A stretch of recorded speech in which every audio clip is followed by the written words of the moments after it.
అందరికీ నమస్సుమాంజులు. నిన్న భక్తజన మహాశీలందరికీ కూడా నమస్సుమాంజులు. నిన్న మనం కార్తీక మాసం సంబంధించిన కార్తీక పురాణానికి సంబంధించి కొన్ని ముఖ్య విషయాలు తెలుసుకున్నాం.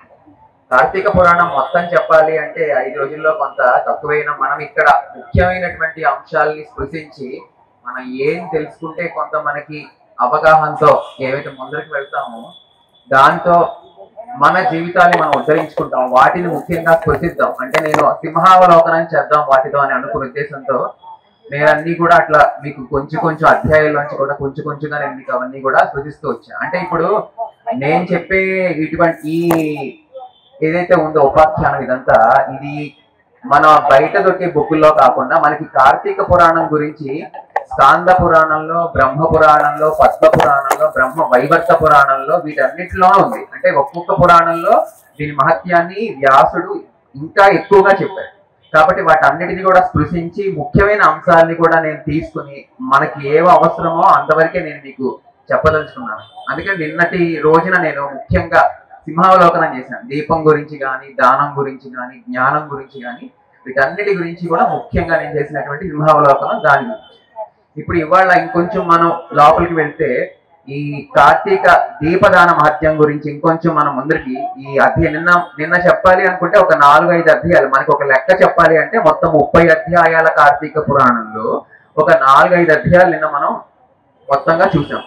ఇవాళ ముఖ్యంగా దీపదాన మహత్యం, ఆ తర్వాత అజామిళోపాఖ్యానం ముందుగా మనం చెప్పుకోవాలి. దీపదాన మహత్యం గురించి ఇప్పుడే పూజ్య గురువులు మనకు చెప్పారు. ఇప్పుడు మనం దీపం అనే దాన్ని వెలిగించాలి తప్ప భారతీయ తత్వంలో ఉన్నది ఏంటంటే జ్ఞాన దీపం, మన బహిర్దీపం. ఏవైతే ఈ దీపాలు మనం వెలిగిస్తామో మనం ఎన్నడూ వాటిని ఆపం, మన నోటితో ఆపం. మామూలుగానే దీపం కొంచెం ఇదైనా కూడా అరేదే అది కొండెక్కిందంటాం, కానీ దీపం ఆరిపోయిందని పొరపాటును కూడా ఎవరు అంటారు ఇళ్లలో. ఎందుకు అంటే దీపానికి ఉన్నటువంటి అంత ప్రాముఖ్యత ఉంది. అటువంటిది ఇప్పుడు పూజ్య గురువులు చెప్పినట్టు మన హంపి పీఠాధిపతి స్వామి వారు చెప్పినట్టు ఈ జన్మదినోత్సవాల్లో ఈ మధ్య ప్రవచనకారులు చెప్పడం వల్ల కొంతమంది మారడం నిజమైతే కానీ ఇంకా కూడా ఆ సంస్కృతి ఇంకా ఉంది. ఈ కేకులు కట్ చేసుకోవడం, ఈ పిచ్చి వేషాలు వేయడం, గెంతులు వేయడం ఇవన్నీ కూడా మన భారతీయ సనాతన సంస్కృతి కాదు. సంస్కృతి కాదు మమ్మల్ని ఎంజాయ్ చేయొద్దు అంటారు కానీ చాలా మంది మీరు చాలా మంది ఎంజాయ్ చేయాలనుకుంటే దీపాలు ఆర్పకుండా కూడా ఎంజాయ్ చేసుకోవచ్చు. కాబట్టి ఇది ప్రతి ఒక్కళ్ళ బాధ్యత. ఇళ్లలో దీపాలు ఆర్పే సంస్కృతిని ఇంకా ఆపేయండి. మీరు కేకులు కట్ చేసుకుంటే చిన్నపిల్లలు అయిన ఎవరన్నా చేసుకోండి, నాకు ఎటువంటి అభ్యంతరం లేదు. కానీ ఈ దీపాలు ఆర్పే సంస్కృతిని మాత్రం ఎవరు ప్రోత్సహించదు. ఎక్కడైనా చూసినా కూడా మీరు ఖండించాలి. అయ్యే పాపంలే అని చెప్పి మీరు కూర్చుంటే తప్పుని మీరు ప్రోత్సహించినట్టే అవుతుంది. కాబట్టి స్వామివారు చెప్పినట్టు, ఎందుకంటే జగద్గురువుల మాట మన అందరికీ అనుసరణీయం. వారు చెప్పిన మాటను మనం శిరసా వహించి వాటిని మనం పాటించినప్పుడే గురువు వాక్యం మనకి ముందరికి వెళ్ళినట్టుంటుంది. కాబట్టి అది అందరూ పాటిస్తారనుకుంటూ మన పురాణంలోకి వెళ్తున్నారు. కాబట్టి కార్తీక మాసంలో దీపదాన మహత్యం, దీపారాధన మహత్యం గురించి ముందుగా చెప్పారు. కాబట్టి దీపారాధన ఎలా చేయాలి? ఇప్పుడు బయట అంతా ఎలా ఉంది అంటే దీపారాధన చేయడం అంటే ఏదో 1 కిలో నూనె తీసుకొచ్చేసేయడం, ఆ తర్వాత బయట నుంచి ప్రమిదలు కొనుక్కొచ్చేయడం, ఒత్తులు ఎక్కడి నుంచో ఎవరో చేసి తెచ్చేయడం, అన్ని కలిపి ఒక చోట వేసేయడం, మనం అంటించడం, ఇదే జరుగుతుంది. అవునా? కానీ వశిష్ఠుడు జనకుడికి చెప్పిన కార్తీక మహత్యంలో ఇది కాదు ఉంది. ప్రమిదలు మనం చేసుకోవాలి, ఒత్తులు మనమే చేసుకోవాలి, నూనె మనం చేసుకోలేము. కాబట్టి నూనె చేసుకునే ఇది వేరే ఉంది. కానీ నూనె మనం తెచ్చుకున్న ఈ రోజు ఉన్నటువంటి పరిస్థితుల్లో మనం నూనె మనం చేసుకోకపోయినా నూనె కన్నా కూడా ప్రశస్తమైంది ఆవు నెయ్యి. ఆవు నెయ్యితో చేసే దీపారాధనకి ఎంత విశిష్ట ఉందో నేను మీకు చెప్తా. ఇప్పుడు మనకి 4వ అధ్యాయంలో బ్రహ్మపురాణంలో దీని గురించి బాగా చెప్పాడు వ్యాసుడు. ఏం చెప్పాడంటే ఇప్పుడు మీకు ఈ ఆకాశ దీపం పెట్టేటువంటి సమయంలో, అంటే ఆకాశ దీపం రోజు సాయంత్రం ప్రదోష సమయంలో 6:30, 7కి ఇట్లా అందరు వెలిగిస్తూ ఉంటారు. ఆ ఆకాశ దీపంలో ఎవరైతే ఆవు నెయ్యి కొంచెమైనా ఇస్తారో, ఇప్పుడు మనకి ఆకాశ దీపం జరిగినప్పుడు మనకి అందులో కొంత ఆవు నెయ్యి వేసి ఒత్తి వేసి వెలిగిస్తాం. ఆవు నెయ్యి ఎవరైతే వేసిస్తారో, ఆవు నెయ్యి ఎవరు సమర్పిస్తారో, లేదంటే ఆ ఒత్తిని ఎవరు సమర్పిస్తారో వారికి శివపార్వతుల యొక్క లోకంలో శివుడితో కూడి ఉండి కొన్ని రుద్ర కల్పాల పాటు ఉండేటువంటి మహాభాగ్యాన్ని పరమేశ్వరుడు ఇస్తాడు. అదే మీరు అందులో ఆవు నెయ్యి బదులు నువ్వుల నూనె వేస్తే, ఇది నేను చెప్పట్లా, ఇది పురాణంలో ఏముందో అదే నీకు చెప్తున్నాను, నా సొంత వాక్యాలు ఏమీ లేదు ఇందులో.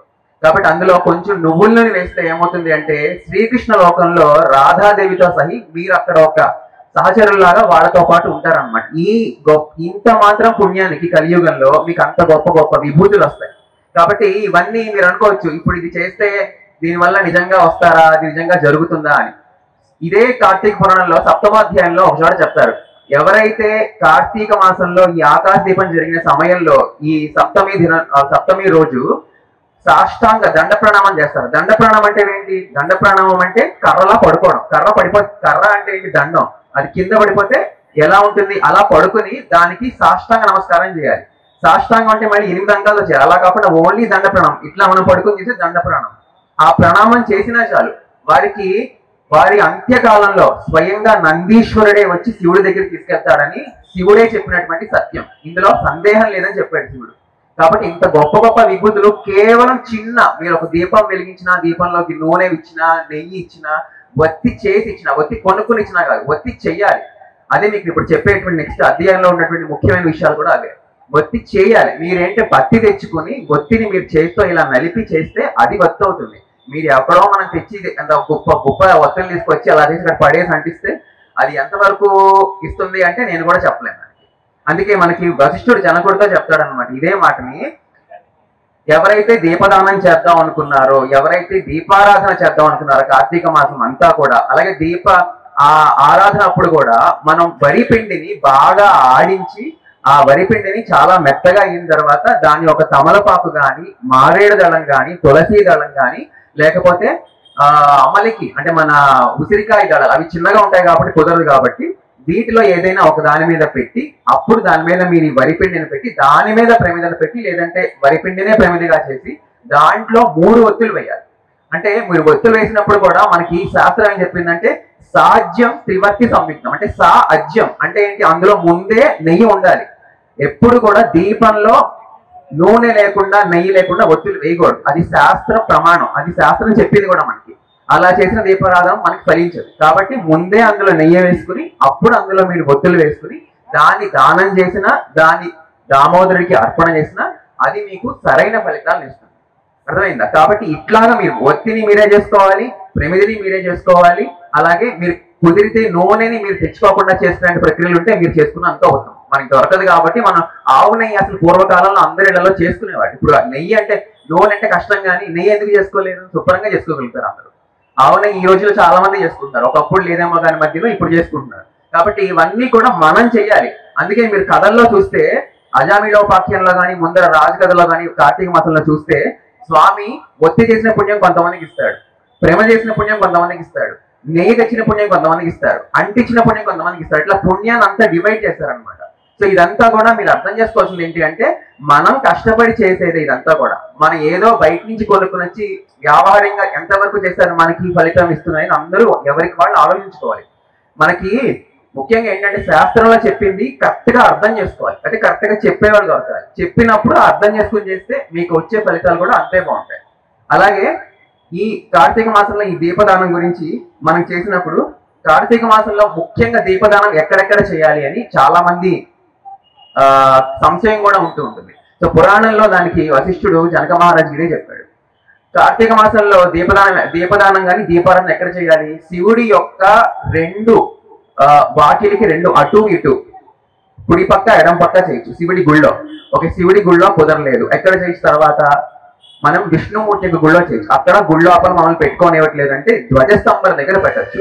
ధ్వజస్తంభం దగ్గర కూడా పెట్టనివ్వట్లేదు అంటే గోశాల దగ్గర మీరు పెట్టుకోవచ్చు. ఇక్కడ ఎక్కడ పెట్టినా మీకు సమానమైన ఫలితాలనే పరమేశ్వరుడు అందిస్తాడు. ఎందుకంటే గుళ్ళో పెట్టినా, ఇంట్లో బృందావనం అయినా, మీకు చెప్పినట్టు ఇంట్లో తులసి చెట్ల దగ్గర బృందావనం దగ్గర పెట్టినా కూడా మీకు సమానమైన ఫలితాన్ని ఎప్పుడూ పరమేశ్వరుడు ఇస్తాడు. అలాగే అందరూ గుర్తించుకోవాల్సిన విషయం ఏంటంటే ఈ కార్తీక మాసంలో ఈ దీపారాధన చెయ్యాలి అన్న ముందర ఈ దీప అర్చన ఇంకా ఇంపార్టెంట్. అంటే ఇంకా చాలా ప్రశస్తమైంది. దీపారాధన చేసిన తర్వాత దానికి కనీసంలో కనీసం పంచోపచార పూజ చేయాలి. అంటే దీపం పెట్టిన తర్వాత చాలా మంది అక్షంతలు అవి ఏవో వేస్తారు. అలా కాకుండా దానికి గంధం, ధూపం, మళ్ళీ దీపాన్ని చూపించడం, నైవేద్యం, తర్వాత ఏమన్నా ఒక తాంబూలం, ఇవి 5 పంచోపచారాలు చేయాలి. ఎందుకంటే దీపం పరబ్రహ్మ స్వరూపం. మనం ఒక్కసారి దీపానికి పూజ చేసామంటే పరబ్రహ్మానికి పూజ చేసినట్టే, అయిపోయింది ఇంకంతే. ఆ తర్వాత మీరు చేసేవన్నీ కూడా నైమిత్తిక కర్మలు. అవన్నీ మీరు ఎలా చేసుకుంటారు అనేది మీ యొక్క శక్త్యానుసారం ఉంటూ ఉంటాయి. కాబట్టి దీపానికి కార్తీక మాసంలో దీపానికి ఇంత మహత్యం ఉంది. ఎలా చెయ్యాలి అనేది కూడా వశిష్ఠుడు మనకి చెప్పాడు. అయితే ఇదే దీపం గురించి ఒక పురాణ కథ కూడా మనకి దాంతో స్పృశించారనమాట. ఒక హరిశర్మ అనేటువంటి సత్యవర్మ అనేటువంటి ఒక బ్రాహ్మణుడు ఉండేవాడు. బ్రాహ్మణుడికి హరిశర్మ అని కుమారుడు ఉండేవాడు. అతను ఎంత సత్యవాదో, ఎంత సత్యనిష్ఠుడో, ధర్మనిష్ఠుడో తన కుమారుడు అంతకన్నా హీనంగా ఉండేవాడు అనమాట. అంటే ఎట్లా అంటే తండ్రి ఆహా అంటే కొడుకు ఊహు అని, ఇట్లాంటి వాళ్ళు చాలా మంది ఉంటూ ఉంటారు మన లోకల్లో ప్రారంభం కొద్దీ. కాబట్టి అటువంటి చోట్ల ఏమవుతుందంటే తండ్రి చెప్పింది ఏమీ చేయడు. కాబట్టి తండ్రి ఒకరోజు అంటాడు, ఇది పరమ పవిత్రమైన కార్తీక మాసం, ఇప్పుడైనా నువ్వు దీపం పెట్టుకుని నువ్వు నీ జన్మని ఉద్ధరించుకోకపోతే తర్వాత నువ్వు ఇబ్బందులు పడతావు అంటే, అతను ఇంకా హేతువాదంలోకి వెళ్ళిన వాళ్ళు ఏమంటారు, ఎందుకు దీపం వల్ల ప్రయోజనం ఏంటి, ఇదంతా కూడా ఎందుకు పనికిరాంది, ఎందుకు ఉపవాసం చేయాలి, గోవుని ఎందుకు పూజించాలి, ఇటువంటివన్నీ మాట్లాడుతూ ఉంటాడు. కాబట్టి ఇవన్నీ చెప్పిన తర్వాత తండ్రి ఒక నిమిషం పాటు ఆలోచించి కొంత కోపోదితుడై కొడుకు మారాలి ఉద్దేశంతో కొడుకునే శపిస్తాడన్నమాట. నువ్వు ఎప్పుడైతే ఈ కార్తీక మాస పురాణ మహిత్యాన్ని తెలుసుకోలేకపోతున్నావో కాబట్టి నువ్వు ఒక ఎలుకవై ఒక కొండ గుహలో జన్మించదు కాక అని శపిస్తాడు. చెప్పించిన తర్వాత అతను వెంటనే ఎలుకగా మారిపోతాడు అన్నమాట. ఇది నిజంగా జరుగుతుందండి అంటే జరుగుతాయి. ఎందుకంటే ఇది మనకి ఇప్పుడు కనిపించట్లేదేమో కానీ పురాణ కాలంలో ఉన్నటువంటి ఏదైతే తత్వనిష్ట ఉండేదో వాళ్ళకి, ఏదైతే ఉపాసన బలం ఉండేదో వాటితో ఇవన్నీ కూడా సాధ్యమే.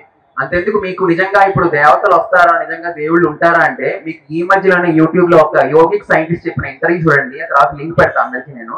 ఆయన స్వయంగా చెప్పాడు, ఆయన శ్రీశైలంలో కాశీలో తెల్లవారుజాము 4 గంటలకి దేవతలు చూశాడు. ఆయన రావడం, అక్కడ ఆ కాశీ విశ్వేశ్వరుని దర్శించుకోవడం, శ్రీశైలంలో భ్రమరాంబికాదేవిని వాళ్ళందరి దగ్గర వాళ్ళు నుంచోవడం. అంటే అది ఎవరికైతే యోగిక్ యాక్షన్స్ ఉంటాయో, అంటే ఈ థర్డ్ ఐ ఓపెన్ అవుతుంటుందో వాళ్ళు చూడగలుగుతారు. మన మాంస నేత్రాలకు వాళ్ళు కనిపించరు. కాబట్టి ఈ మధ్య మనకి ఇంకా చెప్పాలంటే 300-400 క్రితం కూడా మనకి భక్త దుకాణం ఉన్నారు. భక్త దుకాణం కోసం ఏమైంది, సాక్షాత్ వైకుంఠం నుంచి గరుడ వాహనం వచ్చింది. కొన్ని వేల మంది చూస్తుండగా ఆయన ఆకాశంలోకి వెళ్ళాడు సశరీరంగా. ఆయన ఏమి శరీరం విడిచి వెళ్ళలేదు. ఇవన్నీ మీరాబాయి కూడా ఈ మధ్య కాలం ఆవిడ. అంటే మనకి మన భక్తిలో, మన సనాతన ధర్మంలో ఎంతో మంది ఉన్నారు. భగవంతుడు చూపించాడు ఎగ్జాంపుల్స్ కింద, సెట్టింగ్ ఎగ్జాంపుల్స్ కింద. మనం ఏంటి అంటే అసలైన దాన్ని పట్టుకోవడం మానేసి కొసర వాటిని పట్టుకుంటున్నాం. అంటే ఆయన మన బాచమ్మ సంతోష్ గారు చెప్పినట్టు దీపంలో ఒత్తుల గురించి గొడవలు కాకుండా మనం మనలోని జ్ఞానాన్ని మనం ఎలా తెలుసుకుంటాం, అసలైన ధ్యాన స్థితికి ఎప్పుడు వెళ్తామని మనం తెలుసుకోవాలి. తెలుసుకున్నప్పుడు మనం చేసేటువంటి ఈ కార్తీక మాస ఫలితాలన్నీ కూడా మనకి వస్తూ ఉంటాయి. అలాగే కార్తీక మాసంలో దీపం గురించి ఇంకొక విషయాన్ని చెప్పారు. మనం దంభం కొద్ది, అంటే గర్వంతో పెట్టినా లేకపోతే బడాయితో పెట్టినా, ఒకళ్ళు చూస్తున్నారులే అనుకుని పెట్టినా, లేదంటే మనం తిట్టుకుంటూ పెట్టినా, లేకపోతే మనం ఇష్టంతో పెట్టినా, ఇష్టంతో పెట్టకపోయినా, ఇష్టం లేకుండా పెట్టినా, ఇవన్నీ కూడా పరమేశ్వరుడు అనుగ్రహించి మనకి ఉత్తమ ఫలితాలు ఇస్తాడు. అంతటి మహత్యం గలది కార్తీక దీపారాధన. అందుకే మీరందరూ కూడా ఇప్పుడు ఇక్కడ ఎందుకు హాజరయ్యారు, కార్తీక దీపారాధన మహిమ అంత ఉంది కాబట్టి మనం కోటి దీపోత్సవం ఇక్కడ చేయగలుగుతున్నాం. ఇది మనకి ముఖ్యంగా కార్తీక దీపారాధన మహిమ. తర్వాత వనభోజన మహత్యం గురించి విపురంగా చెప్తూ ఉంటారు. వనభోజనం కన్నా కూడా ముందర మీ అందరికీ ఇంకొక విషయం చెప్పాలనుకున్నాను. ఇదేంటి అంటే అసలు కార్తీక స్నానం ఎప్పుడు చేస్తారు, చాలా మంది చేసేది ఏంటి, కార్తీక శుద్ధ పాడ్యం చేస్తారు.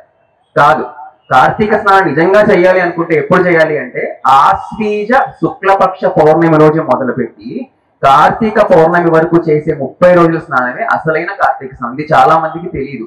అందరూ ఏమనుకుంటారు, మనం చంద్రుడి నుంచి మనం చంద్రయానం ఫాలో అవుతాం కాబట్టి మన శుక్లపక్ష పాదం తీసుకుంటాం. కానీ మనకి శాస్త్రంలో చెప్పిన ప్రమాణం ఏంటి అంటే మనకి ఎప్పుడైతే దసరాలో అయిపోయిన పౌర్ణమి వస్తుందో మన ఆశ్వీజ పౌర్ణమి, ఆ రోజు మొదలుపెట్టి కార్తీక శుక్లపక్ష పౌర్ణమి వరకు మనం చేసేదే అసలైన కార్తీక స్నానం. ఆ 30 రోజులే మనకి ముఖ్యమైన లెక్క. ఇది శాస్త్ర ప్రమాణంగా చెప్తున్నాను. తర్వాత ఈ వనభోజన మహిమ గురించి కూడా మీరు కొంత వినాల్సి ఉంటుంది. ఎందుకంటే వనభోజనాలు ఎక్కడ చేసుకోవాలి అంటే ఎక్కడైతే మనకి ఉసిరి చెట్టు ఉంటుందో అక్కడ మాత్రమే వనభోజనం చేసుకోవాలి. ఒక్కటైనా ఉసిరి చెట్టు ఉండాలి. ఉసిరి వనం లేదంటే ఉసిరి చెట్టు ఒక్కటైనా ఉండాలి. ఉసిరి మొక్క కాదు, మళ్ళీ చెప్తున్నా, ఉసిరి మొక్క కాదు, ఉసిరి చెట్టు. అది పెద్ద శాఖలై దానికి గుత్తులుగా ఉసిరికాయలు ఉండాలి. అప్పుడు దాని కింద మీరు సాలగ్రామాన్ని పెట్టి మీరు మహానివేదనలు పెట్టి అక్కడ 11 మంది బ్రాహ్మలు, కనీసం 3 బ్రాహ్మలు వాళ్ళతో కలిసి భోజనం చేయాలి. ఆ చేసే భోజనానికి వనభోజనం అంటారు. అంతేగాని పెద్ద ఫ్లెక్సీలు వేసేసుకుని ఏవో పిక్నిక్ లాగా వెళ్ళి ఏదో తినేసి తాగేసి అన్ని కలిపేసి వచ్చేసి అది వనభోజనం ఎప్పటికీ కాదు. దానికి అసలు ఫలితం రాకపోగా మనకి ఇంకా పాపం చుట్టుకుంటుంది. కార్తీక మాసంలో ఎంగిలి కలిపిన పాపం ఏదో ఉంటుంది. కాబట్టి మీరందరూ శాస్త్రం తెలుసుకోవాలి. నేను చెప్పేది ఏంటి అంటే నిన్న కూడా చెప్పా, నేను మిమ్మల్ని భయపెట్టాలనో ఇంకోటో కాదు. శాస్త్రంలో ఏముందో చెప్పి మీరు చేస్తే మీకు చాలా మంచి జరుగుతుంది. రేపొద్దున మీరు కూడా సుఖంగా ఉంటారు. ఎందుకంటే శాస్త్రం మనకి ఇన్ని మంచిది చెప్తుంది, మనం బాగుండాలని చెప్తుంది. ఋషులు ఇంతమంది ఇన్ని క్వశ్చన్లు ఎందుకు అడిగారు ముందరే అడిగి తెలుసుకుని మనకు చెప్పడానికి. కాబట్టి ఇది మనం మనలాగా మనం ఫాలో అయితే మన తర్వాత తరాల వాళ్ళు కూడా ఇది బాగుంటుంది. అలాగే కార్తీక శుక్లపక్ష పంచమి రోజు, పంచమి తిథి చాలా మంచిది. కార్తీక శుక్లపక్ష అమ్మవారి తిథి అది. అయితే ఆ రోజు అమ్మవారిని పూజించిన ఫలితం ఎప్పుడు వస్తుందని జనక మహారాజు వశిష్ఠుడిని అడుగుతాడు. వశిష్ఠుడు ఒకటే మాట అంటాడు, ఇంట్లో తల్లిని సేవించిన వారికి మణిద్వీపంలో అమ్మవారిని సేవించిన ఫలితం వస్తుంది అంటారు. అది నిజంగా చెప్పిన మాట. ఎందుకంటే చాలా చోట్ల ఈ రోజులో మనం చూస్తున్నాం, ఈ రకరకాలైనటువంటి వాటి వల్ల ఈ అమ్మ లేని వాళ్ళు, నాన్న లేని వాళ్ళు, ఇద్దరు ఉన్నవాళ్ళు వాళ్ళు విడిగా ఉండడం, వాళ్ళని సరిగా చూసుకోకపోవడం ఇవన్నీ జరుగుతున్నాయి. వీటన్నిటికీ ముఖ్యమైనటువంటి తర్వాత ప్రతిఫలాలు ఎలా ఉంటాయంటే, ఎవరైతే నిరాదరణ గురవుతారో ఆ పిల్లలు సక్సెస్ కాలేరు. ఇది నేను చెప్పిన మాట కాదు, ఇది వ్యాసుడు చెప్పిన మాట. తల్లిదండ్రుల యొక్క క్షేమాన్ని ఎవరైతే చూస్తారో వారికి జీవితంలో ఎటువంటి సక్సెస్ అయినా వస్తుంటుంది. ఎందుకంటే దేవతలందరూ కూడా వారిని సంతృప్తి చెంది ఉంటారు. తల్లిదండ్రుల్ని మనం ఎప్పుడైతే వదిలేస్తామో, ముఖ్యంగా తల్లిని వదిలేస్తామో, తల్లిని వదిలేసిన చోట మీరు ఎంత పూజన చేయండి, ఎన్ని చేయండి, ఎందుకంటే అమ్మవారి కరుణ వారి పైన ఎప్పుడూ ఉండదు. సక్సెస్ కావాలి అంటే మాతృ ఆరాధన అత్యంత ముఖ్యం. ఓకే, శుక్లపక్ష పంచమి రోజు కార్తీక మాసంలో ముఖ్యంగా అతి ముఖ్యంగా చేయాల్సింది ఏంటి అంటే మన మాతృదేవత వందనం, లేకంటే తల్లిని ఆరాధించడం. ఆ తల్లిని ఆరాధిస్తే మణిద్వీప మహా దళిత పరాభట్టారికి మనకి ఆరాధించినట్టే ఫలితాన్ని దేవుడు మీకు ఇస్తాడు. అర్థమైన తర్వాత ఇట్లా ఈ వనభోజనాలు అయిన తర్వాత మనకి స్నాన పుష్ప అర్చనా విధుల్ని మనకి చెప్పారు. కార్తీక మాసంలో జనక మహారాజు చెప్తున్నాడు, మాసం అంతా కూడా ఎవరైతే విష్ణుమూర్తిని కస్తూరితో గంధంతో పూజిస్తారో వారికి విష్ణుమూర్తి యొక్క అంశ, అంటే విష్ణుమూర్తి లాంటి ఒక అంశ కలిగి వాళ్ళు విష్ణు లోకంలో కొన్ని కల్పాల పాటు ఉంటారన్నమాట. అంటే మీకు చాలా మంది సౌందర్యలహరి కాకుండా మన మణిద్వీప వర్ణన చదువుతూ ఉంటారు, తెలుగులో చదువుతూ ఉంటారు. అందులో మీరు చూస్తూ ఉంటారు, అందులో మహామహా మణిద్వీప నివాసిని, ముల్లోకాలకు మూల ప్రకాశిని, ఇంకా చాలా చాలా రుద్రలోకాలు, చాలా చాలా విష్ణులోకాలు ఇవన్నీ ఉంటాయి. విష్ణులోకం ఒకటి కాదు, కొన్ని వేల విష్ణులోకాలు ఉన్నాయి, కొన్ని లక్షల రుద్రలోకాలు ఉన్నాయి. వాటన్నిటికీ పైన మణిద్వీపం ఉంటుంది. కాబట్టి అమ్మవారు అంతే చాలా మంది విష్ణువులు, చాలా మంది రుద్రులు ఉంటారు. ఎవరి చాలా మంది విష్ణువులు ఇదిగో ఇలా పుణ్యం చేసిన వాళ్ళే అంశలతో అలా అలా లోకాలు ఉంటూ ఉంటారు అనమాట. అందుకే అంతకంటే అంతమంది విష్ణువులు ఉంటారా అండి అంటే, అందుకే ఉన్న మన విష్ణువుని మనం ఏమంటాం, మహావిష్ణువు అంటాం. ఆ విష్ణువు ఉన్న మహావిష్ణువు కింద ఉన్న వాళ్ళందరూ మామూలు విష్ణువులు అనమాట, అంశల్లో ఉంటాయి. కాబట్టి ఇటువంటి ఫలితాన్ని పొందుతారు ఎప్పుడైతే కార్తీక మాసం నెల్లాళ్ళు ఇప్పుడు చాలా నిన్న ఎవరో నన్ను అడిగారు క్వశ్చన్ కూడా, ఇప్పుడు నేను నెల్లాళ్ళు ఇప్పుడు ఉద్యోగం చేసుకునే వాళ్ళు ఉంటారు, కుదరదు, వాళ్ళని బలవంతంగా రుద్దలేం కదా, నేను కూర్చుని రుద్దం చెయ్యమ్మా పొద్దున్న అంటే అవదు కదా. సో ఇట్లాంటి వాళ్ళకి ఏంటండి పరిస్థితి అంటే, మాకు కుదరట్లేదు కార్తీక మాసం అంతా, నేను చెయ్యాలి కానీ నాకు చాలా ఇంట్రెస్ట్ ఉందండి, నేను చేసుకోవాలనుకుంటున్నాను, నాకు మరి ఏంటి ఆ దారిని అడిగినప్పుడు ఋషి ఒకటే చెప్పాడు, కార్తీక శుక్లపక్ష పాడ్యమి, కార్తీక శుక్లపక్ష ద్వాదశి, కార్తీక శుక్లపక్ష పౌర్ణమి, అమావాస్య. ఈ 4 రోజులు చేసినా కుదరకపోతే ఏ ఒక్కరోజు చేసినా సమానమే కార్తీక మాసం అంతా చేసిన ఫలితాలని మీకు ఆ పరమేశ్వరుడు ఇస్తాడని చెప్పాడు. అంటే ఎప్పుడు ఎవరికి అంటే కుదిరిన వాళ్ళకి కాదు, అసక్తునికి, అది క్లియర్ గా చెప్పాడు. అసక్తునికి అంటే శక్తి లేని వాడికి, అంటే ఆరోగ్య రీత్యా అవ్వచ్చు, మీకు ఉద్యోగ రీత్యా అవ్వచ్చు, లేకపోతే మీకు ఉన్నటువంటి పరిస్థితి దృష్ట్యా కూడా అవ్వచ్చు. సో ఈ కారణాల చేత ఎప్పుడైతే మీరు అసక్తులుగా అవుతారో అప్పుడు ఈ ప్రత్యేకించి ఈ దినాల్లో మీరు చేసేటువంటి ముఖ్య కార్యాచరణ అయితే ఉంటుందో, మీ దానములు కానీ మీ యాగములు కానీ ఏం చేసుకుంటారో వాటికి ఉత్తమమైన ఫలితాలు కలుగుతాయి. మీకు నిన్నే చెప్పాను, ఈ కార్తీక మాసంలో ఇప్పుడు చాలా మంది గ్రహ దోషాల గురించి ఏవేవో చేస్తుంటారు, అసలు ఏమీ చేయక్కర్లా. కార్తీక సోమవార వ్రతాలు నిష్టగా 4 వారాలు చేయండి, మీకున్న గ్రహ దోషాలు అన్ని పోతాయి. అసలు మీరు ఏ గ్రహ యాగాలు అవి ఏం చేయక్కర్లా. అర్థమైందా? కాబట్టి ఇది నేను చెప్పిన మాట కాదు, మళ్ళీ వ్యాసుడే మీకు స్వయంగా వశిష్ఠుడి జనకుడి ద్వారా చెప్పించాడు ఈ మాటలన్నీ కూడా. కాబట్టి అలాగే కృత్తికా నక్షత్రం గురించి నన్ను చెప్పినప్పుడు మీకు దీని గురించి కూడా చెప్పాను. మీకు ఒక ముఖ్యమైన విషయం ఏంటి అంటే, కృత్తికా నక్షత్రం ఒక్కొక్క వారంతో కలిసినప్పుడు ఒక్కొక్క ఫలితాన్ని ఇస్తూ ఉంటుంది. మనకి ఇప్పుడు కృత్తికా సంబంధించే కదా కార్తీక మాసం. కాబట్టి కృత్తికా నక్షత్రం నాడు సోమవారం వచ్చినప్పుడు ఎవరైతే శివారాధన చేస్తారో వారికి కటిక దారిద్ర్యాన్ని కూడా పరమేశ్వరుడు తీసేస్తాడు. కటిక దారిద్ర్యం అంటే ఇంకా కట్టుకోవడానికి గుట్ట, తినడానికి ఒక తిండి, ఒక మెతుక్కోడు లేని వారికి అది కటిక దారిద్ర్యం. అంటే ఆ దారిద్ర్యాన్ని కూడా నిర్మూలించే పరిస్థితి ఎప్పుడు వస్తుంది అంటే సోమవారం కృత్తికా నక్షత్రం కలిసి ఉండాలి. ఆ రోజు ఎవరైతే శివారాధన చేస్తారో వారికి ఆ శివుడు ఆ దారిద్ర్యాన్ని, అంటే ఏదైతే ఆ కుభాగ్యం ఉందో దానికి సౌభాగ్యాన్ని ఇస్తాడనమాట. ఇది ఇందులో కూడా ఎటువంటి సంశయం లేని ఒక మాట. ఎందుకంటే కృత్తికా నక్షత్రం ఎప్పుడెప్పుడు ఏ వారంతో కూడిందో అప్పుడప్పుడు ఆ దేవతలు ఆ ఆ రోజుల్లో చూస్తారనమాట, ఏ మానవుడు ఏం చేస్తున్నాడు ఈ రోజు అని చెప్పి. ఆ చేసిన వారికి ఆ ఫలితాలను ఇస్తారు. కృత్తికా నక్షత్రం అగ్ని సంబంధమే అయినా అది మనకి సంబంధించి మనం ఎక్కువ సుబ్రహ్మణ్యాలను చేస్తూ ఉంటాం. మా శుభంకరి పీఠంలో కూడా ఎక్కువ కృత్తికా నక్షత్రం రోజు మన సుబ్రహ్మణ్య స్వామికి కళ్యాణాలు చేయడం, సుబ్రహ్మణ్య స్వామికి అభిషేకాలు చేయడం ఎక్కువ చేస్తూ ఉంటారు. మా శుభంకరి పీఠంలో చాలా మంది కూడా వచ్చి మాకు చెప్తూ ఉంటారు. చాలా మందికి ఎన్నో సమస్యలు ఉన్నప్పుడు ఈ సమస్యల్లో ఈ ఎక్కువ సంతానం, వివాహం, లేకపోతే ఏదైనా కుజ దోషాలు వీటన్నిటికీ వచ్చి వారు చేయించుకుని వచ్చి చెప్పడం మాకు పరిహారాలు జరిగాయి, మాకు ఇది చేసుకోవడం వల్ల మేము బాగున్నామని చెప్పిన వాళ్ళు చాలా మంది ఉన్నారు. ఎందుకంటే మేము మహాసర్పంలో ఉన్న సుబ్రహ్మణ్యుని అక్కడ ఆరాధిస్తాం. ఎక్కడన్నా మీరు చూస్తుంటే సుబ్రహ్మణ్యుడు నార్మల్ గా ఒక సింగిల్ గా ఉంటాడు, లేదంటే వల్లి దేవసేనామూర్తులతో ఉంటాడు. కానీ సర్పం, మహాసర్పం అంటే 7 పడగల మహాసర్పం లోపల మేము సుబ్రహ్మణ్య స్వామిని అక్కడ ప్రతిష్ఠించామన్నమాట. అందుకని అక్కడ ప్రతిష్ఠించడం ఒకటే విషయం కాదు, అక్కడ నిత్యం ధూపదీపారాధనలు ఎక్కువ జరుగుతాయి, సుబ్రహ్మణ్య యాగాలు కానీ జరుగుతుంటాయి. అందుకని ఆ శక్తి అంతా ఆపాదింపబడింది అక్కడ. కాబట్టి ఈ కృత్తికా నక్షత్రం ఎక్కడెక్కడ ఏ రోజుల్లో ఎవరితో ఉంటుందో కూడా మీకు ఒకసారి తెలియజేస్తాను, మీరు తెలుసుకోండి. సోమవారం నాడు నేను చెప్పినట్టు శివుడితో ఉన్నట్టు, అలాగే మంగళవారం నాడు కృత్తికా నక్షత్రం వచ్చినప్పుడు సుబ్రహ్మణ్య స్వామిని ఆరాధించి గుడిలో గంటను దానం చేస్తే వాక్శుద్ధి కలుగుతుంది. అంటే మీరు ఏం చెప్తే అది నిజం అవుతుంది. అంటే అది వెంటనే అయిపోతుందా అండి అంటే, మీరు చేయగా మీకు ఆ జ్ఞానాన్ని ఈశ్వరుడు ఇస్తాడు. అలాగే కృత్తికా నక్షత్రం బుధవారం వచ్చినప్పుడు విష్ణుమూర్తిని ఆరాధిస్తే సంపదలను ఇస్తాడు. అలాగే కృత్తికా నక్షత్రం గురువారం వచ్చినప్పుడు బ్రహ్మదేవుణ్ణి మీరు ధనంతో ఆరాధించాలి. అంటే ఇప్పుడు చాలా మంది అడుగుతారు, కలియుగంలో బ్రహ్మారాధన లేదు కదా, ఇది వట్టి మాట. అసలు బ్రహ్మ ఆరాధన లేనిదే వైదిక కార్యక్రమం ఏది జరగదు. మీరు ఈవెన్ చిన్న యజ్ఞం చేసినా అక్కడ బ్రహ్మకు స్నానం వేసి బ్రహ్మ పూజ చేస్తారు. బ్రహ్మ పూజ చేయందే ఏ యజ్ఞ కార్యం చేయరు. సో బ్రహ్మకి కలియుగంలో పూజలు అనేది వట్టి మాట. ఇంకా చెప్పాలంటే బ్రహ్మ గురువులకి గురువు, పరమ గురువు. కాబట్టి ఎవరైతే గురుబలం తగ్గిందనుకుంటున్నారో, ఇప్పుడు చాలా మంది నీ గురుబలం లేదు, నువ్వు కనకపుష్ప రాగం పెట్టుకో, ఇవి పెట్టుకో అంటారు. అవన్నీ పక్కన పెట్టేసి మీరు చక్కగా ముందు చేసి బ్రహ్మని గురువారం పూట ఆరాధిస్తే మీకు గురుబలం పెరుగుతుంది. అర్థమైందా? సో అట్లని గురువారం మన కృత్తికా నక్షత్రం శుక్రవారం వచ్చినప్పుడు స్పెషల్ గా ఆ రోజున లలితా పరాభట్టారికని ఎవరైతే పూజిస్తారో వారికి మోక్షానికి దారులు వస్తాయి అన్నమాట. అంటే వాళ్ళు మోక్షానికి వెళ్ళడానికి ఉత్తమమైన జన్మ, లేదంటే ఈ జన్మలో మోక్షం కలగడమో జరుగుతుంది. అలాగే కృత్తికా నక్షత్రం శనివారం వచ్చినప్పుడు నాగులని, అష్టదిక్పాలకులని, అలాగే నవగ్రహాలని ఆరాధించినప్పుడు వారి యొక్క దోషాలు పోతాయి. అలాగే కృత్తికా నక్షత్రం ఆదివారం వచ్చినప్పుడు కంప్లీట్ గా శివుణ్ణి అట్లానే సూర్యనారాయణని ఆరాధించినప్పుడు ఫలితాలు ఏంటి అంటే ఆరోగ్యం, ఆయుష్, యశస్సు వీటిని ఇస్తాడు. కాబట్టి మీరు తెలుసుకోవాలి కృత్తికా నక్షత్రం ఎప్పుడు వస్తుంది, దాన్ని బట్టి ఆ రోజు మీరు ఏం చేస్తే మీకు ఏం జరుగుతుంది మీరు కూడా ఇది చేసి నిరూపణ చేసుకుని చూసుకోవచ్చు. ఇప్పుడు నేను చెప్పినవన్నీ కూడా శివపురాణ అంతర్గతంగా ఉన్నాయి. నేను చెప్పాను సాక్షాత్తు పరమేశ్వరుడే నందీశ్వరుడికి చెప్పినటువంటి మాటలు అన్నమాట ఇవన్నీ. తర్వాత ఈ కార్తీక పురాణంలో వనభోజన మహిమ గురించి ప్రశ్నించారు. తర్వాత కార్తీక పురాణంలో ఉన్న మరొక ముఖ్యమైన అంశం పురాణ శ్రవణ మహత్యం. పురాణ శ్రవణ మహత్యం అంటే ఇప్పుడు నేను చెప్తున్నవన్నీ కూడా పురాణాలు అంతర్భాగాలే. మీ అందరూ ఇప్పుడు ఈ విషయాలు తెలుసుకున్నారు. తెలుసుకున్న తర్వాత మీకేంటి, ఇంటికి ఎవరో ఒక్కళ్ళు ఇద్దరు చేస్తారుగా, చేసిన తర్వాత వాళ్ళ ఫలితాలు వస్తాయిగా, అంటే మీకు అది పుణ్యమే కదా. కాబట్టి పురాణాన్ని అందుకే వినమంటారు.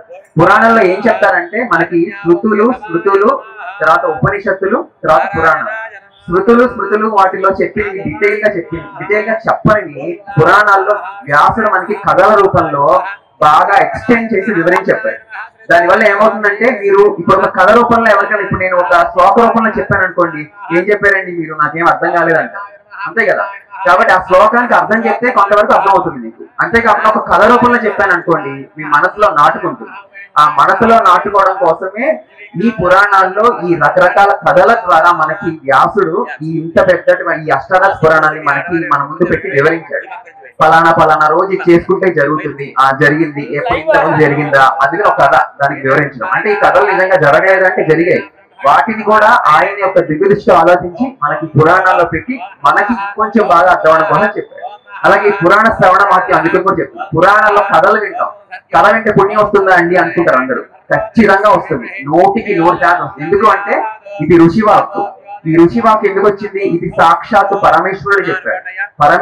పరమేశ్వరుడితో మాట్లాడగా ఋషి దాన్ని దర్శించి మన కోసం రాసిచ్చాడు. కాబట్టి ఎప్పుడైతే దైవ వాక్కులు ఉంటాయో మనం వింటామో, లేకపోతే చదువుతామో, లేక స్మరిస్తామో, దాని ద్వారా మీకు తెలియకుండానే పుణ్యం మీలోకి వచ్చి కూర్చుంటుంది. కాబట్టి ఆ పుణ్యం మీలోకి వచ్చి కూర్చున్న తర్వాత ఏమవుతుంది, అది మామూలుగా ఉండదు, మీకు ఏదో మంచి చేస్తూ ఉంటుంది. ఆ మంచి చేసిన తర్వాత దాని పని అయిపోతుంటుంది. అందుకే నేను మీకు ఒక మాట చెప్పాను, గట్టిగా పట్టుకున్నారో లేదో, దాన్ని గురు పుణ్యం అహోరాత్రం అన్న. పుణ్యం అనేది ఏంటంటే మీరు సంపాదిస్తారు, అది మీకు మంచి సుఖాన్ని ఇస్తుంది. అక్కడితో అయిపోయింది. అక్కడితో అయిపోతే మళ్ళీ ఇంకోటి చేసుకోవాలి. అందుకే నిరంతరం దాన్ని మనం ఎక్కువ పెంపొందించే ప్రయత్నం చేయాలి. అది ఎప్పుడు పెంపొందిస్తుంది? మీరు ఎక్కువ భగవద్ ఆరాధన చేయడం, ఇట్లాంటి పుణ్య కార్యక్రమాలు, పుణ్యక్షేత్రాలకు వెళ్ళడం, ఇలాంటివి చేసినప్పుడు మనకు ఆ పుణ్యం అనేది మనకి ఎక్కువగా జరుగుతుంది. ఎందుకంటే మనం ఈ శరీరం ఇచ్చిన తర్వాత 2 మూటలు ఉంటాయట. యమధర్మరాజు వస్తాడా లేదంటే విష్ణుదూతులు శివదూతులు వస్తారా చూస్తారు. విష్ణుదూతులు ఎప్పుడు వస్తారు? వీడు ఎప్పుడైనా విశ్వారాధన చేశాడా, శివారాధన చేశాడా, ఒక దానం చేశాడా, ఒక ధర్మం చేశాడా, ఇవి చూస్తారు ముందర. ఇవి చూసినప్పుడు అప్పుడు ఈశ్వరుడు అడుగుతాడు, ఎరా నీకు మనిషి జన్మ ఇచ్చానని ఉపయోగించుకున్నావా? ఉపయోగించుకోలేదు. నిరంతరం ఎప్పుడు పరిగెడుతూనే ఉన్నా స్వామి. ఉద్యోగం అన్నా, సంసారం అన్నా, వ్యాపారం అన్నా నేను ఎప్పుడు వెళ్ళలేదు. మా ఇంటి దగ్గర దీపోత్సవం జరిగిన నేను అడలేదు. అందుకంటే ఇంకా నీకెందుకు ఆ మనిషి జన్మ, నువ్వు తిరిగి జన్మలోకి వెళ్ళిపో అని చెప్పి నిన్ను ఏ కుక్క కిందో పాము కిందో వరేస్తాడు. మళ్ళీ నువ్వు మనిషి జన్మ ఎత్తాలంటే కొన్ని లక్షల సంవత్సరాలు. ఎందుకంటే మనకి ఉన్న ఉపాధి అర్థం కాదు. ఇప్పుడు ఈ ఉపాధిలో ఉన్నాం కాబట్టి ఇప్పుడు నేను చెప్తున్నా, మీరు వింటున్నారు. అదే కుక్కను కూర్చోబెట్టి నువ్వు వినవే అంటే ఉంటుందా? అది వెళ్ళిపోతుంది అక్కడి నుంచి, ఇట్లా తలదూరిపోయి. అవునా? కాబట్టి మీరంతా తెలుసుకోవాలి, మన ఈ ఉపాధిని ఎప్పుడు మనకి ఒకటే గుర్తుపెట్టుకోవాలి. మీరు మనిషి ఉపాధి ఇచ్చింది మనం పుణ్యం చేసుకుని మనల్ని మనం ఉద్ధరించుకోవడానికి. మన అంటే అలాగని మీరు ఉద్యోగం చేయొద్దంటారా? మనం అవన్నీ చేసుకోండి, అవన్నీ ఎవరు కాదు, అవన్నీ కూడా మన జీవితంలో భాగమే. వాటితో పాటుగా దీనికి మీరు కొంత సమయాన్ని కేటాయించాలి. కొంతమంది 5 నిమిషాలు 2 నిమిషాలు మనం చూసుకుంటారు చాలా చోట్ల. 2 నిమిషాలు నేను ఇక్కడ నుంచి వెళ్ళిపోతారు. అలా నుంచి వెళ్ళిపోవడం కాదు కదా, మీరు ఒక అరగంట కూర్చుని ఒక స్తోత్రం చదవండి. పొద్దున సాయంత్రం ఒక మంత్రం తీసుకోండి, నమశివాయ అనుకోండి, నమో నారాయణ అనుకోండి. దీని ద్వారా మీరు ఉద్ధరింపబడతారు. మీకే ఆ పాజిటివ్ వైబ్స్ ఉంటాయి, తెలుస్తూ ఉంటాయి అవన్నీ ముందర. కాబట్టి పురాణ శ్రవణ మహత్యం కూడా అంత గొప్పది. ఎవరైతే ఈ కథల్ని వింటారో ప్రతి కథ కింద కూడా మీకు ఒక ఫలితాన్ని ఇస్తారు. ఈ కథ విన్న వాడికి పునర్జన్మ ఉండదు, ఈ కథ విన్న వాడికి ఉత్తమ సంతానం లభిస్తుంది, ఈ కథ విన్న వాడికి ఈ ఫలితాలు ఉంటాయని ఋషి కూడా చెప్పాడు.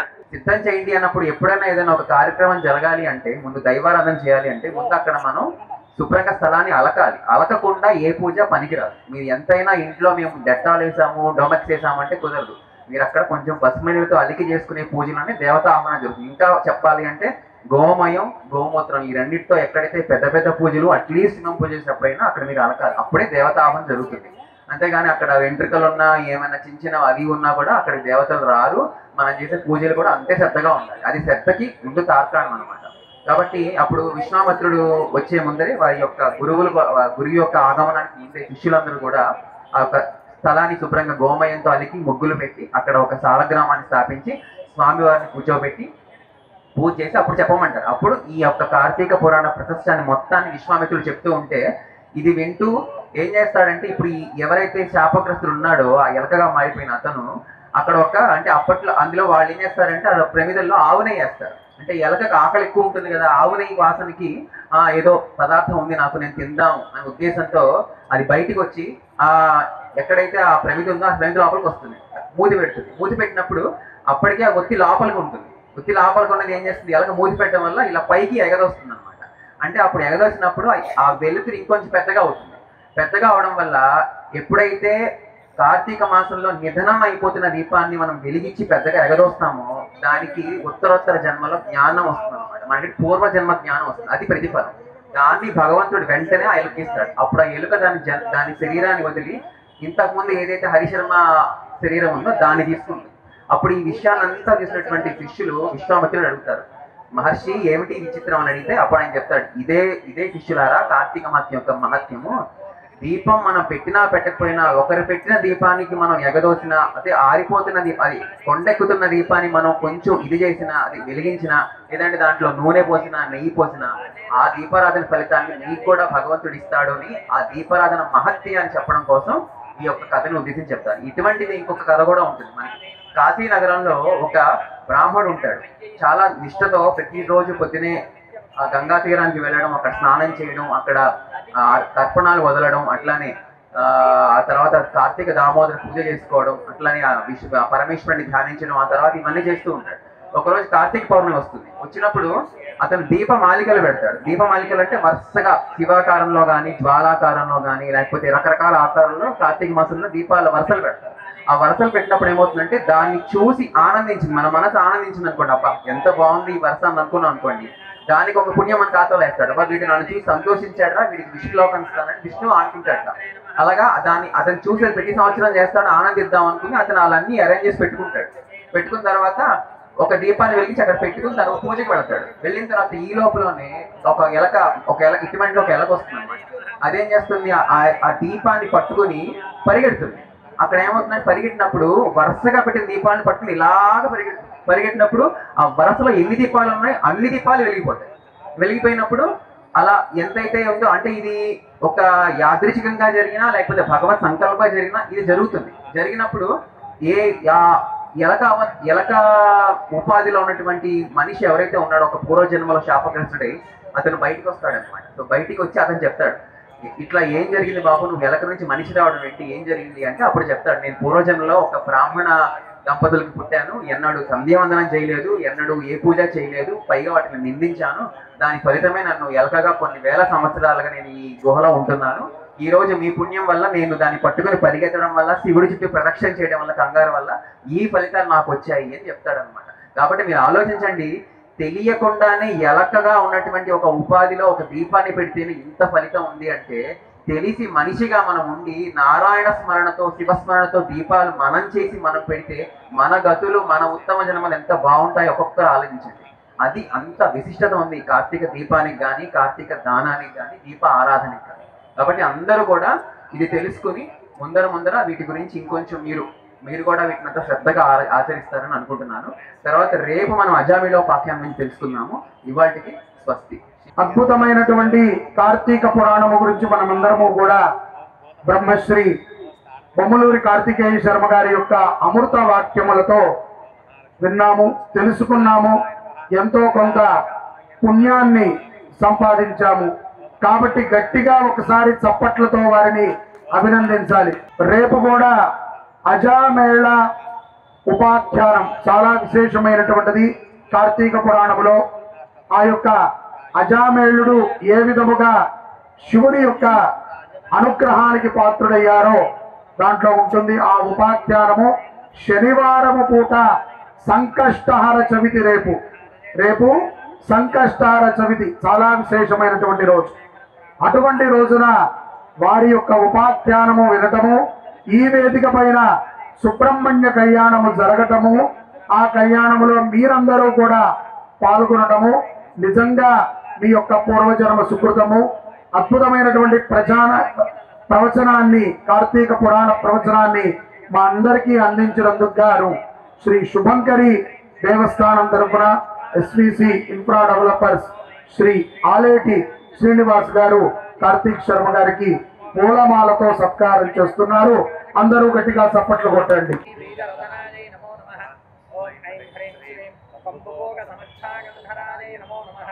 ఓం